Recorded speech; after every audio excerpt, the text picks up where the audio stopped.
from the way that Matthew describes it, he was just going to do what he had to do that night, regardless of where he was. The invite to the party just made his mission all that much easier, but he was going to hunt people one way or another. Which, let me backtrack a little bit, maybe not, because the psych report did note that Matthew claims that he never went out that night with the intention of killing people. He says he was more like a general at war, directing soldiers into battle. So take that how you will. I mean, in my opinion, it seems like he was almost saying he didn't have any intentions of killing those 5 specific people.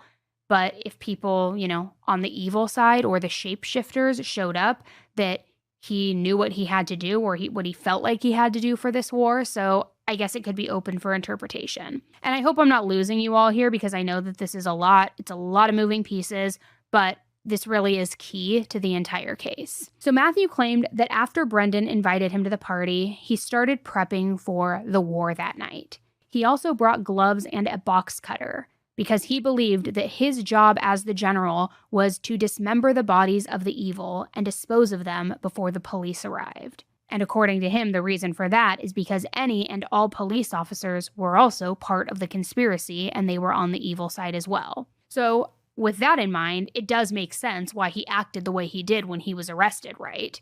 He fought back, he punched the dog in the face if he truly thought they were evil, if he truly thought that. Now, according to the psych report, Matthew claimed that he brought a knife to the party and then gave it to Brendan. He believed that Brendan was on the good side and that Brendan needed this knife to defend himself. And I couldn't actually find anything else about this in any other sources, but I was curious if it was true and what Brendan's perspective on it was. Which, I mean, imagine that you invite your friend to a party, they show up, they hand you a knife, and to kind of confirm like, hey, we're both on the good side, use this to protect yourself.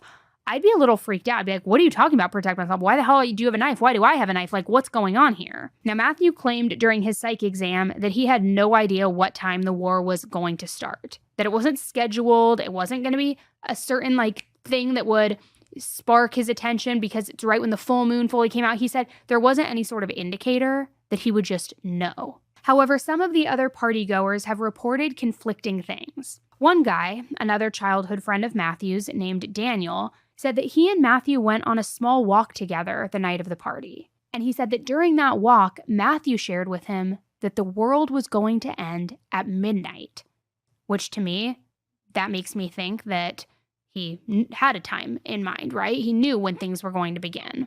We also know that around that time is when everything did go down. Apparently, Matthew also had told Brendan that the world was ending at midnight, so that's at least 2 people who were told that. Yet Matthew didn't start stabbing people right when the clock struck midnight. Yet he was still acting pretty off around that time. At around 12:30 a.m., another person at the party recalled how Matthew was sitting around the fire with some of the other partygoers. And as they were all sitting around the fire together, he did something really weird. There was an axe laying nearby. I'm assuming it was to cut up wood to use for this fire.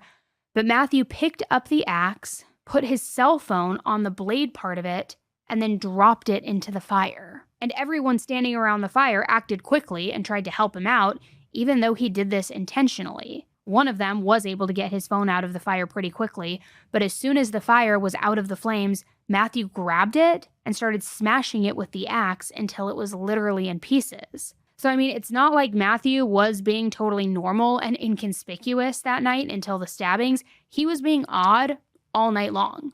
First with arriving with a knife, then this weird thing with his phone at the bonfire and the axe, and maybe people assumed he had just drank too much, that he was wasted and weird, who really knows? But none of his actions could have really warned or prepared people for what was about to happen less than an hour later.